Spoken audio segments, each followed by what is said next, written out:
Last time when we had you on our podcast, The Schmo Zone, you told me that you felt Khabib was the number one pound for pound, and you kind of explained why. Now, what? Uh-oh. No, I know a lot of people disagree with me on that one. But a lot of people agreed with you as well. Okay, well, that's fair. A lot of people disagree with me.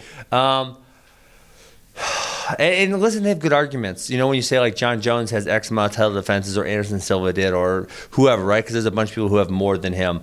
Man, it's a really good argument, but I still think when you look at Khabib's body of work, it's so clean, it's so flawless. It's hard not for me to think of him as one of the greatest of all time. And I know there's a lot of people who disagree with that sentiment. Well, that's kind of what I wanted to ask you about. Now that Dana White officially said that Khabib is retired, where do you rank him amongst the greatest of all time?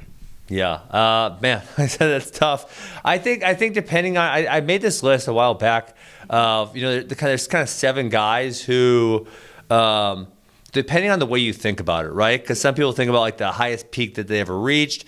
For example, Anderson Silva, you know, his peak was way up there, but then he kept fighting, and, you know, he kind of came down, and so a lot of people hold that against him, right? Or, you know, John Jones, he obviously has really never lost. We'll say never lost.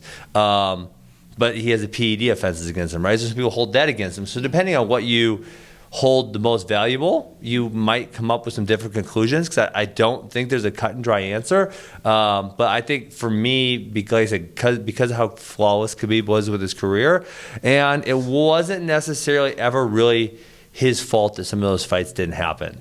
You know, there's a few injuries in there, and then just a few kind of bad circumstances.